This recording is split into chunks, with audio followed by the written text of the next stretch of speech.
យាយ Lucy លេសស៊ីទើបតែបានយកប្រាក់សំណងការផ្លាស់ប្ដូរទីលំដាប់ចំនួន$500,000ទៅដេរលាក់ទុកយ៉ាងជិតនៅក្នុងស្រោមខ្នើយអង្កាមដោយប្រើខ្សែអំបោះកប្បាសយ៉ាងក្រាស់បន្ទាប់មកនាងបានយកប្លង់ដីពណ៌ក្រហមទៅញាត់លាក់ទុកក្នុងស្រទាប់អាវធំចាស់មួយដែលនាងបានពាក់អស់រយៈពេល10ឆ្នាំមកហើយនាងបានសម្លឹងមើលមុខខ្លួនឯងនៅក្នុងកញ្ចក់រួចក៏ទម្លាក់ខ្លួនដេកទៅលើគ្រែធ្វើវិកមាត់បិទភ្នែកម្ខាងនិងដេកកន្ត្រាក់ខ្លួនធ្វើពុតជាការជំងឺស្ទះសរសៃឈាមខួរក្បាលស្ពឹកមួយចំហៀងខ្លួនដៃរបស់នាងញ័រត្រូវខណៈពេលកំពុងក្តោបភួយនៅក្នុងចិត្តរបស់នាងមានគំនិតតែមួយគត់ក្រោយពីបានខំប្រឹងចិញ្ចឹមកូនប្រុសទាំង3នាក់តែម្នាក់ឯងអស់រយៈពេល30ឆ្នាំមកនេះយ៉ាងហោចណាស់ក៏ត្រូវមានកូនម្នាក់ដែលមានខួរក្បាលនិងគុណធម៌ដឹងខុសត្រូវដែរដំណឹងនេះបានលេចខ្ចោខ្ចាយយ៉ាងលឿនដូចភ្លើងឆេះព្រៃអ្នកភូមិចិត្តពាក់កណ្ដាលបានរត់សម្រុកចូលមកក្នុងយ៉រផ្ទះដ៏តូចរបស់នាងរួចលបអើតមើលតាមមាត់ទ្វារប៉ុន្តែគ្មានអ្នកណាម្នាក់ហ៊ានឈានជើងចូលមកជិតឡើយពួកគេបានត្រឹមតែខ្សឹបខ្សៀវគ្នាប៉ុណ្ណោះមិនដល់កន្លះម៉ោងផងឡាន pick-up មួយគ្រឿងបានបើកបរមកដល់ទាំងសម្លេងក្រហមយ៉ាងខ្លាំងនៅខាងក្រៅរបងចេកចាក់ដែលជាកូនប្រុសច្បងបានធ្វើដំណើរត្រឡប់មកវិញជាមួយឡានថ្មីស្រឡាងរបស់គេបានធាក់ទ្វារបើកមួយទំហឹងរួចក្រឡេកមើលទៅយាយ Lucy ដែលកំពុងដេកលើគ្រែដោយមិនទាំងព្រមឈប់ដើរផងគេបានងាកខ្លួនទៅចាប់ស្មាមីងអាណាដែលឈរក្បែរមាត់ទ្វាររួចស្រែកគំហុកយ៉ាងខ្លាំងរហូតផ្អើលអ្នកភូមិពេញយល់ថាមីងតើលុយសំណង$500,000របស់ម៉ែខ្ញុំនៅឯណាមានអ្នកណាឃើញទេឬក៏មានគេលួចយកទៅបាត់ហើយមីងអាណាបានត្រឹមតែជ្រួញចិញ្ចើមរួចក្រវីក្បាលត្រឹមតែប៉ុណ្ណឹងទើបចេកព្រមដើរទៅក្បែរក្រែទាំងមិនសូវពេញចិត្តគេបានយកកម្រាមដៃគ្រើមរបស់គេទៅដាក់នៅក្រោមច្រមុះរបស់យាយ Lucy ក្រោយពេលដឹងថានាងនៅមានដង្ហើមដកដង្ហក់គេមិនបានធូរចិត្តសំបីតែបន្តិចផ្ទុយទៅវិញគេរឹតតែជ្រួញចិញ្ចើមខ្លាំងឡើងរួចពោលថាគាត់នៅរស់ទេបែបនេះលុយច្បាស់ជាមិនទាន់មានអ្នកណាប៉ះពាល់ឡើយបន្ទាប់មកគេបានចាប់ផ្ដើមរុះរើកំទេចកំទីគ្រប់យ៉ាងនៅក្នុងបន្ទប់ទ្វារទូខោអាវត្រូវបើកបោកចុះឡើងថតទៅត្រូវទាញបោះចោលទៅលើការ៉ូខោអាវនិងភួយត្រូវបោះចោលរាយប៉ាយពេញដីសូម្បីតែប្រអប់ស្បែកជើងចាស់ពោពេញទៅដោយធូលីនៅក្រោមគ្រែក៏ត្រូវគេទាញមកចាក់ក្រឡាប់ចាក់អាប់ដែរអាចេកបាននិយាយថាយាយចាស់នេះមិនដែលទុកចិត្តធនាគារឡើយគាត់ច្បាស់ជាដេរលុយលាក់ទុកក្នុងខ្នើយមិនខាននិយាយរួចចេកបានលូកដៃទៅបំរុងនឹងទាញខ្នើយដែលកក្បាលយាយ Lucy ចេញប្រពន្ធរបស់ចេកបានប្រញាប់ចាប់ដៃប្តីរួចចេកសឹកថាឯងឈួតមែនទេភ្នែកគាត់នៅបើកឡើយទេចាំឲ្យគាត់ដាច់ខ្យល់ស្លាប់សិនទៅចាំអីគ្រប់យ៉ាងវានឹងក្លាយជារបស់ពួកយើងដែរនឹងចេកបានដកដៃថយវិញទាំងមិនអស់ចិត្តរួចងាកទៅប្រាប់ប្រពន្ធទាំងទឹកមុខខ្មៅងឹតថាទៅរុករកមើលនៅលើកង់3រទេះអូសនិងរោងផ្ទុកអស់ភ្លាមទៅកុំឲ្យរំលងសំបីតែមួយកន្លែងប្លង់ដីច្បាស់ជាលាក់នៅកន្លែងផ្សេងមិនខានប្តីប្រពន្ធមួយគូនេះបានកាយរុករកពេញផ្ទះសំបីតែទ្រង់មាន់ក៏មិនលើកលែងដែរក្នុងកំឡុងពេលនោះពួកគេមិនដែលងាកមកមើលយាយ Lucy សំបីតែមួយកែវភ្នែករឹតតែមិនដែលគិតចង់ចាក់ទឹកមួយកែវឲ្យនាងហូបឡើយប្រហែល10នាទីក្រោយមកថមដែលជាកូនប្រុសទី2បានប្រញាប់ជិះម៉ូតូអគ្គិសនីមកដល់ដោយមានឌុបទាំងប្រពន្ធនិងកូនតូច2នាក់មកជាមួយផងគេបានដើរចូលមកក្រឡេកមើលយាយ Lucy លើគ្រែប៉ុន្តែមិនព្រមដើរមកជិតឡើយផ្ទុយទៅវិញគេបានទាញដៃកណេឲ្យកោភូមិមកក្បែរមាត់ទ្វាររួចសួរនាំទាំងក្តីបារម្ភថាលោកពូតើប្លង់ដីរបស់ម៉ែខ្ញុំនៅឯណាតើអាចេកវាលួចលាក់ទុកមែនទេពូក៏ដឹងដែរថាផ្ទះចាស់នេះនៅពេលដែលគេវាយកំទេចចោលគឺអាចនឹងទទួលបានប្រាក់សំណងមួយវគ្គទៀតមិនខានកណេឲ្យកោភូមិមិននិយាយអ្វីទាំងអស់ថមបានទះផ្លូវខ្លួនឯងរួចអង្គុយយំឡំប៉ានៅលើដីថាហេតុអ្វីបានជាវាសនាជីវិតរបស់ខ្ញុំវាជូរចត់យ៉ាងនេះយាយចាស់មានលុយច្រើនណាស់ប៉ុន្តែគាត់មិនដែលគិតគូរពីខ្ញុំសោះកូនទាំងពីររបស់ខ្ញុំត្រូវការលុយបង់ថ្លៃសាលាលុយរំលោភផ្ទះក៏មិនទាន់សងអស់តែគាត់មិនព្រមជួយខ្ញុំសំបីតែ1សេនក្រោយពេលធ្វើពុតជាយំអស់រយៈពេលយ៉ាងយូរហើយឃើញថាគ្មានអ្នកណាយកចិត្តទុកដាក់នឹងគេក៏បានជូតទឹកភ្នែករួចក្រោកឈរឡើងដកទូរស័ព្ទមកថតសូមចំមុខយាយ Lucy យ៉ាងច្បាស់រួចថតទិដ្ឋភាពបន្ទប់ដែលរញ៉េញ៉ៃនោះដើម្បីបង្ហោះចូលក្នុងបណ្ដាញសង្គមម៉ែជាទីស្រឡាញ់របស់ខ្ញុំស្រាប់តែធ្លាក់ខ្លួនជឿធ្ងន់ភ្លាមខ្ញុំបារម្ភពីគាត់ខ្លាំងណាស់សូមបួងសួងឲ្យគាត់ឆាប់ជាសះស្បើយឡើងវិញសូមបងប្អូនមិត្តភ័ក្តិទាំងអស់ជួយជ្រោមជ្រែងពួកយើងផងបន្ទាប់ពីបង្ហោះរួចគេថែមទាំងបានបើក QR Code សម្រាប់ទទួលប្រាក់ហុចទៅឲ្យអ្នកភូមិជុំវិញខ្លួនទៀតផងជួយម្នាក់បន្តិចបន្តួចមកពូមីងថ្លៃព្យាបាលរបស់ម៉ែខ្ញុំច្បាស់ជាត្រូវចំណាយច្រើនណាស់ដោយឃើញថាគ្មានអ្នកណាម្នាក់ព្រមហុចលុយឲ្យសោះថមក៏បានធ្វើមុខជូររួចពោលថាតោះពួកយើងត្រឡប់ទៅផ្ទះវិញសិនទៅចាំពេលយាយចាស់នេះចិត្តដាច់ខ្យល់ពិតមែនចាំពួកយើងត្រឡប់មកវិញ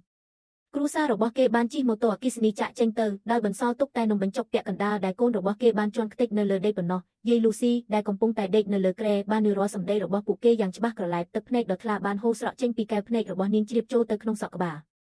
លបូមាត់របស់នាងឡើងស្លេកស្លាំងដោយសារតែការខំប្រឹងខំធ្មេញអត់ធ្មត់ប៉ុន្តែនាងមិនបានបន្លឺសំឡេងសំបីតែមួយម៉ាត់នាងបាននឹកគិតត្រឡប់ទៅកាលពី30ឆ្នាំមុននៅពេលដែលស្វាមីរបស់នាងបានចែកឋានទៅនាងត្រូវខំប្រឹងរុញរទេះលក់អាហារពេលព្រឹកនៅលើដងផ្លូវតែម្នាក់ឯងដោយត្រូវក្រោកតាំងពីម៉ោង3ភ្លឺដើម្បីកិនទឹកសន្តែកក្នុងរដូវរងាដៃរបស់នាងត្រូវប្រេះស្រកាដោយសារតែភាពត្រជាក់ក្នុងរដូវក្តៅស្បែករបស់នាងត្រូវរបកដោយសារតែកម្ដៅថ្ងៃនៅពេលដែលអាចេកទិញផ្ទះនាងបានជួយចេញប្រាក់កក់ដំបូងអស់$200,000 នៅពេលដែលអាធំទិញឡាននាងបានជួយលុយអស់$80,000ចំណែកឯរូបនាងវិញសុកចិត្តពាក់តែអាវធំចាស់ដែលអស់រយៈពេល10ឆ្នាំដេឃ្លីឡើងប៉ះអាវរហូតដល់សំបីតែពងមាន់មួយគ្រាប់ក៏នាងមិនដាច់ចិត្តទិញហូបដែរនាងគិតថាកូនប្រុសដែលនាងបានខំប្រឹងចិញ្ចឹមបីបាច់ថែរក្សាដោយក្តីស្រឡាញ់យ៉ាងហោចណាស់ក៏នឹងមកមើលថែនាងក្នុងវ័យចរាដែរ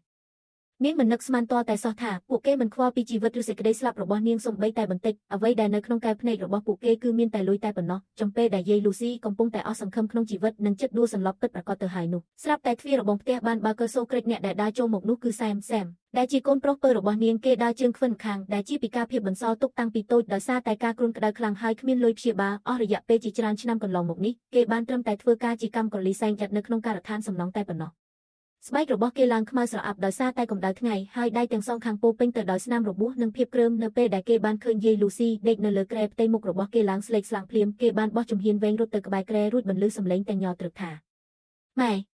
តើម៉ែមានរឿងអ្វីនឹងម៉ែដឹងខ្លួនឡើងកូនមកវិញហើ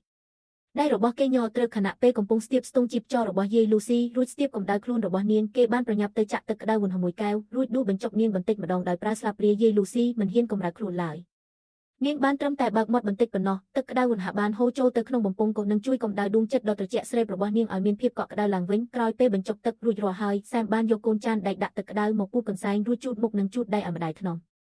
សកម្មភាពរបស់គេមានលក្ខណៈទន់ភ្លន់ខ្លាំងណាស់ព្រោះខ្លាចក្រែងលោធ្វើឲ្យម្ដាយឈឺចាប់នៅពេលដែលគេជូតមកក្បែរខ្នើយគេបានឃើញសរសៃអំបោះកប្បាសលេចចេញមកក្រៅនិងឃើញពណ៌ក្រហមប្រងនៃសន្លឹកប្រាក់នៅខាងក្នុងគេបានគាំងស្ងៀមមួយសន្ទុះរួចក៏បានរុញខ្នើយនោះចូលទៅកន្លែងដាំវិញដោយស្ងៀមស្ងាត់ទាំងមិននិយាយអ្វីទាំងអស់បន្ទាប់មកសែមបានដើរចេញមកខាងក្រៅគេបានអង្គុយរូបយ៉ាងជ្រាលជ្រៅទៅកាន់អ្នកភូមិទាំងអស់រួចក៏លុតជង្គង់ចុះទៅលើដីសូផាំងលោកពូអ្នកមីងម៉ែរបស់ខ្ញុំឈឺធ្ងន់ដល់ថ្នាក់នេះហើយខ្ញុំមិនអាចឈរអោបដៃមើលបានឡើយខ្ញុំមានប្រាក់ជាប់ខ្លួនតែ$30,000ប៉ុណ្ណោះដែលជាប្រាក់ខ្ញុំខំសន្សំអស់រយៈពេល2ឆ្នាំសម្រាប់រៀបការវាមិនគ្រប់គ្រាន់សម្រាប់ថ្លៃព្យាបាលឡើយសូមពូមីងជួយផ្ដល់ប្រាក់កម្ចីឲ្យខ្ញុំមុនផងចុះទោះបីជាខ្ញុំត្រូវធ្វើការមួយជីវិតនេះក៏ខ្ញុំនឹងសងប្រាក់គ្រប់ផ្សេងត្រឡប់ទៅវិញដាច់ខាតអ្នកភូមិទាំងអស់មានក្តីរំភើបនិងអាណិតអាសូរជាខ្លាំងអ្នកខ្លះជួយ$100អ្នកខ្លះជួយ$50មិនយូរប៉ុន្មានពួកគេប្រមូលប្រាក់បានជាង$3,000សែមបានទុកដាក់ប្រាក់នោះយ៉ាងប្រុងប្រយ័ត្ននៅក្នុងអាវធំរួចអន់ខ្លួនបំរុងនឹងបីយាយលូស៊ីឡើងលើកង់3ដើម្បីបញ្ជូនទៅមន្ទីរពេទ្យស្រុកចំពេលនោះដែរចេកនិងថមបានលេចមុខឡើងពីកន្លែងណាដឹងរួចមកចាប់ទាញកង់3ពីទាំងសងខាងជាប់ចេកបានស្រែកថាអាសែមឯងឈប់ធ្វើពុតជាកូនធរល្អទៀតទៅម៉ែមិនទាន់ស្លាប់ផងឯងចង់លួចរត់យកទាំងលុយនិងប្លង់ដីមែនទេកុំសង្ឃឹមឲ្យសោះត្រូវហើយលុយ$500,000ក្នុងខ្នើយរបស់យាយចាស់និងប្លង់ដីគឺជារបស់ពួកយើងជាបងប្អូនឯងមានសិទ្ធិអីមកយកម្នាក់ឯងបងប្អូនទាំង3នាក់បានចាប់ផ្ដើមឆ្លោះប្រកែកគ្នាយ៉ាងខ្លាំងនៅមាត់ទ្វាររបងចេកមានការស្លន់ស្លោរួចលូកដៃទៅទាញខ្នើយនៅក្រោមដីរបស់យាយលូស៊ីចំណែកឯថមបានស្ទុះទៅចាប់អាវធំរបស់នាងបំណងចង់ទាញយកប្លង់ដីចេញមកនៅក្នុងអំឡុងពេលប្រទានប្រទង់គ្នានោះប្លង់ដីបានធ្លាក់ចេញពីក្នុងស្រទាប់អាវធំជាមួយគ្នានោះដែរក៏មានក្រដាសមួយសន្លឹកដែលមានបោះត្រាពីការិយាល័យសាការី Notary Office ធ្លាក់មកជាមួយផងថមបានរើសវាមកមើលរួចផ្ទៃមុខរបស់គេឡើងស្លេកស្លាំងភ្លាមវាគឺជាលិខិតបណ្ដាំរតកដែលត្រូវបានធ្វើឡើងដោយមានការដឹងឮពីសាការីយ៉ាងត្រឹមត្រូវកាលពីកន្លះខែមុនដោយយាយលូស៊ីផ្ទាល់នៅក្នុងលិខិតនោះបានចែងថានាងស្ម័គ្រចិត្តប្រគល់ប្រាក់សំណង$500,000និងផ្ទះចាស់ទាំងមូលទៅឲ្យសែមតែម្នាក់គត់ដោយសែមជាអ្នកទទួលខុសត្រូវមើលថែនាងរហូតដល់ចុងបញ្ចប់នៃជីវិត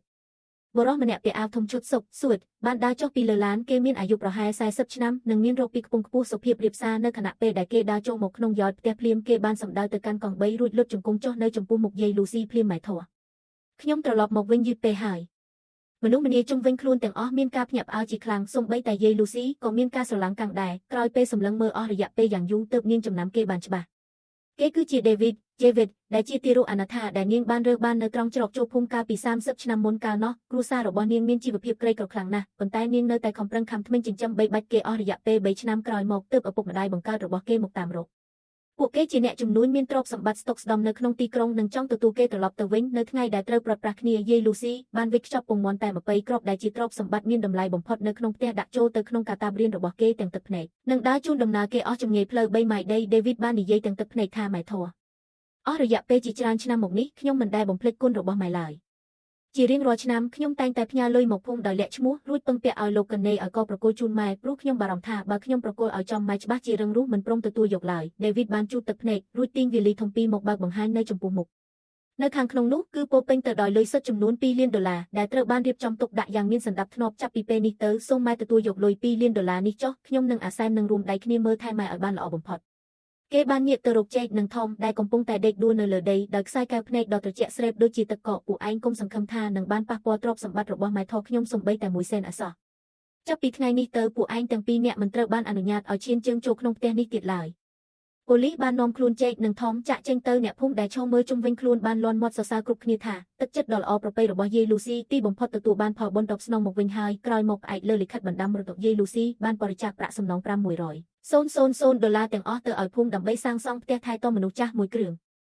នាងបានផ្លាស់ប្ដូរទីលំដាប់ទៅរស់នៅក្នុងទីរួមស្រុកជាមួយដេវីតនិងសែមតាមរយៈប្រាក់កាសដែលដេវីតបានផ្ដល់ឲ្យសែមបានបើកហាងលក់ទំនិញចាប់ហួយខ្នាតតូចមួយគ្រឿងនិងមិនបាច់ទៅធ្វើការលំបាកលីសែងនៅក្នុងការដ្ឋានសំណង់ទៀតឡើយដេវីតតែងតែនាំប្រពន្ធនិងកូនត្រឡប់មកសួរសុខទុក្ខនាងជារៀងរាល់សប្តាហ៍យាយលូស៊ីតែងតែអង្គុយនៅក្នុងយ៉រផ្ទះហើរថ្ងៃយ៉ាងមានសេចក្តីសុខដែលអង្អែលភួយរោមសត្វដ៏ទន់ល្មើយដែលកូនប្រុសទិញរួចពោលទាំងស្នាមញឹមថាលុយកាក់ច្រើនប៉ុណ្ណាក៏មិនអាចទិញទឹកចិត្តស្មោះត្រង់បាន